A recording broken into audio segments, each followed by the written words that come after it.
No matter which way the Hollywood winds have blown lately, big and small hitters from across the A-list have delivered some pretty listless performances. Granted, it's not always the actor's fault. Whatever the cause, no matter the symptom, even the more decent films didn't stand a chance with these actors putting in their worst performances. So with that in mind, I'm Adam, this is What Culture, and here are 9 more actors who just gave their worst performance ever. Hold up, I want to talk to you about something. Remember that golden age of sitting around with the gang and playing Monopoly for hours of fun? Well, you need to check out Monopoly Go. Check out the link in the description or scan the QR code on screen to download it now. It's Monopoly like never before. Escape into the reimagined world of Monopoly, guided by everyone's favorite zillionaire, Mr. Monopoly, with Scotty and others featuring too. Explore new boards themed after world-famous cities, fantastical lands, and imaginative locations. Collect properties, build houses and hotels, draw chance cards, and earn Monopoly money with gameplay fit for the digital age. Add and engage with friends in the game, adding a social dimension that enriches the overall journey. Enjoy communal endeavors too, and reap the fruits of easy riches with the community chest events. Check out big co-op events too, where you and your friends can team up to build and get rewards. Monopoly Go caters effortlessly to both solitary adventurers and groups alike. Participate in tournaments, the prize drop Plinko minigame, cash grab, and stay updated with hourly events for exciting rewards. Every day brings new ways to play and win. Install Monopoly Go now. Check out the QR code on screen or the link in the description below. Start playing today and dominate the board as a true tycoon. Alright, and now back to the list. Number 9. Chris Evans, Ghosted. Chris Evans and Ana de Armas first set our screens on fire in Rian Johnson's mystery movie Knives Out. This was followed up by an antagonistic setup in the Russo brothers' actioneer The Grey Man, which, although not an out-and-out success, still showed the pair made good big-screen companions. Therefore, it made sense that producers wanted to get them back together in a more cooperative role. Unfortunately, the film that united them for the third time was the secret agent action comedy Ghosted. Failing on both the action and comedy fronts, the film suffers from not really knowing what it is and where it belongs, and this extends to the cast. De Armas is bad, the usually reliable Evans is worse, and the pair don't have enough chemistry to strike a spark, never mind set fires. Now, much of the blame here can be placed on the script and overall direction of Ghosted, but the rest is on the performances. No two ways about it, Evans is the worst thing about this dull disaster. He falls flat on the banter and doesn't even sell a moment of the supposedly budding relationship with his co-star. Definitely an all-time worst for the man who led Captain America and Snowpiercer.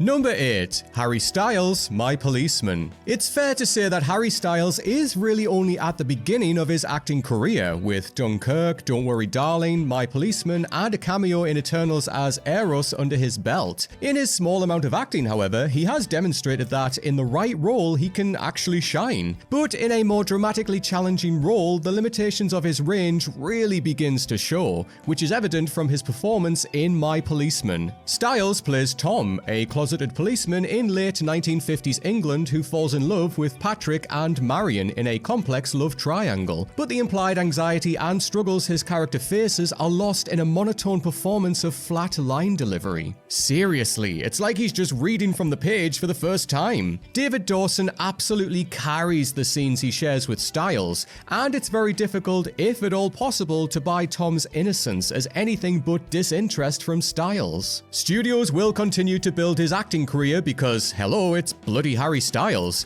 but his beautiful face and celebrity status will only take him so far. If he wants to be taken seriously as a dramatic actor, then he really needs to give better than what he offered in My Policeman. Number 7. William Fichtner, Hypnotic.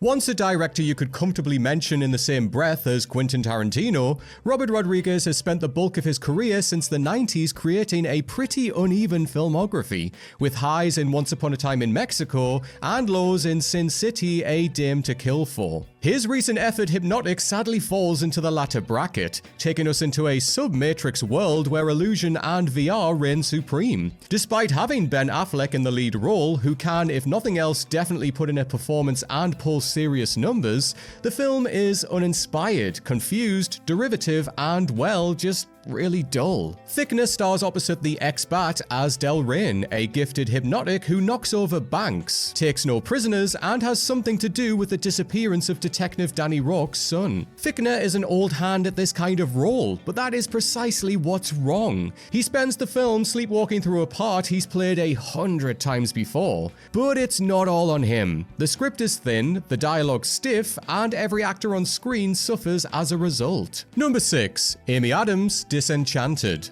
Disenchanted follows up the 2007 fairy tale fantasy Enchanted, where the young animated Giselle is blasted into the real world, in a real body, by a piece of sinister magic, and must find her way home before she's trapped there forever.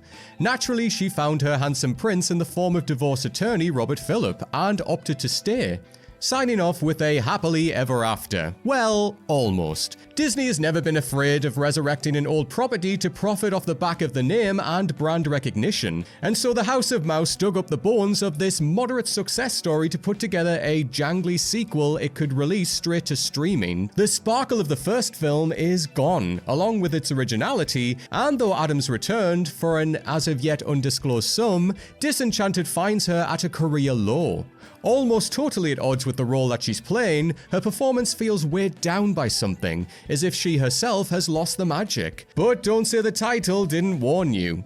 Number 5. Phoebe Waller-Bridge, Indiana Jones and the Dial of Destiny. Indiana Jones and the Dial of Destiny had fans of the 80s adventurer raring to go, hoping that this, likely Harrison Ford's last outing in the role, would redeem the middling kingdom of the Crystal Skull and go out on a high. And while not the worst thing ever, James Mangold's entry into the series doesn't offer a whole lot to get excited about. All the hallmarks are there, the hat, the whip, the dry humor, but none of it feels fresh or essential.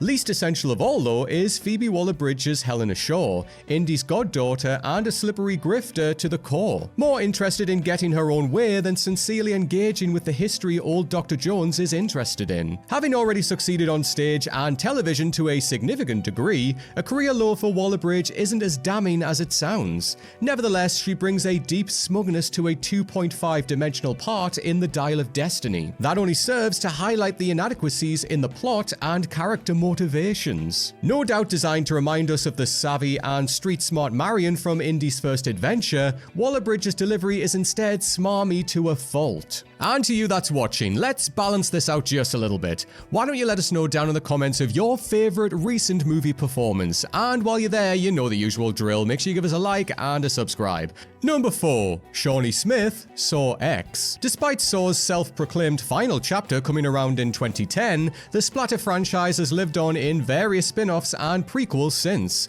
While the quality of the films has varied wildly, Tobin Bell has been the one stalwart performance, marshalling the role in Saw X, the latest and potentially final installment involving Jigsaw killer John Kramer, with a gravitas hitherto unseen in the franchise. His castmate Shawnee Smith didn't come quite as prepared. Returning as Jigsaw's protege Amanda, Smith cleaved away the more tender and conflicted aspects of Amanda's personality, and switched the hysteria up to full gear. This gives Amanda a kind of raw thirst for blood and punishment in Saw X that she rarely, if ever, openly displayed in the original films. Perhaps the full blame can't be laid on Smith's shoulders, however, as almost everything about Saw X was constructed to give longtime fans the serving the studio clearly thinks they needed, only leaving room for Kramer to have any character development. And the less said about that insane wig, the better. Number 3. David Duchovny, You People. With the weight of the world's money behind it, Netflix has presided over a raft of sensational films over the past decade, but it has also introduced us to some absolute shockers. Despite having Jonah Hill and Eddie Murphy on board, You People is of the latter category. The basic premise is geeky white Jewish man falls in love with a hip black woman, and the ensuing cultural clash that occurs via her overbearing father. Somehow, director Kenya Barris manages to bungle this premise, and everyone comes out of it worse for wear, with You People's depiction of Jewish characters coming in for heavy criticism following its release. Murphy and Hill have had plenty of career duds to rival this, but the film's standout bad performance is David Duchovny, simply because it's the worst he's turned in yet. The usually humorous and charismatic actor struggles with a straightforward, embarrassing dad part, supposedly representing white boomer Judaism in a way that never lands. Again, as is so often the case, the weakness of the dialogue and script in general do a lot of harm here, but you'd think Duchovny would have been able to work through it better than this. Number 2. Ashton Kutcher, Your Place or Mine. From one Netflix disaster to another, Your Place or Mine is another entry in the canon of the middling to awful rom-coms the streamer churns out on a regular basis. Except this time, instead of hiring the next up-and-coming nobody to flounder in the surf, they got Naughty's rom-com darlings Ashton Kutcher and Reese Witherspoon. The pair play Peter and Debbie, best friends who swap houses for a week, discovering in the process that the lives they think they want may not be what's best for them, and that each other might be the answer. Like Sleepless in Seattle and You've Got Mail Before, the film keeps its romantic leads apart for as long as possible. But while this worked with Tom Hanks and Meg Ryan, who seem if not made for each other and at least comfortable in each other's presence, it doesn't for Kutcher and Witherspoon.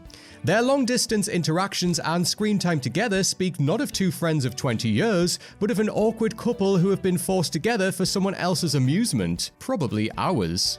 And this is Kutcher's fault more than anything, sleepwalking through his scenes, soft-serving the emotional moments, and cruising towards the easy payday at the end of it all. Given that he has starred in films like Dude, Where's My Car?, he should be embarrassed that this one is his worst.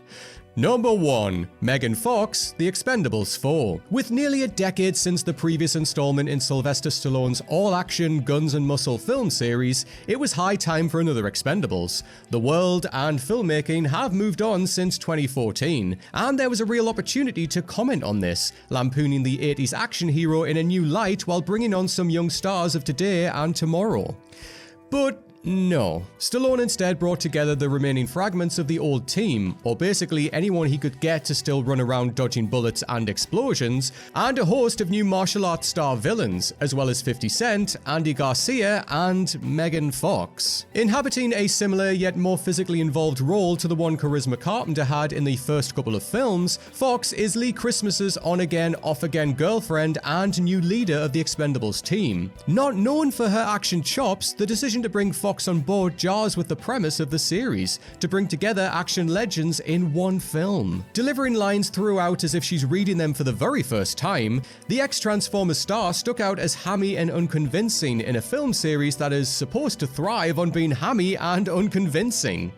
The plot and dialogue aren't exactly up to scratch, but neither is Fox's performance, which helps to bring the film, and by extension the series, to new, perhaps unrecoverable lows.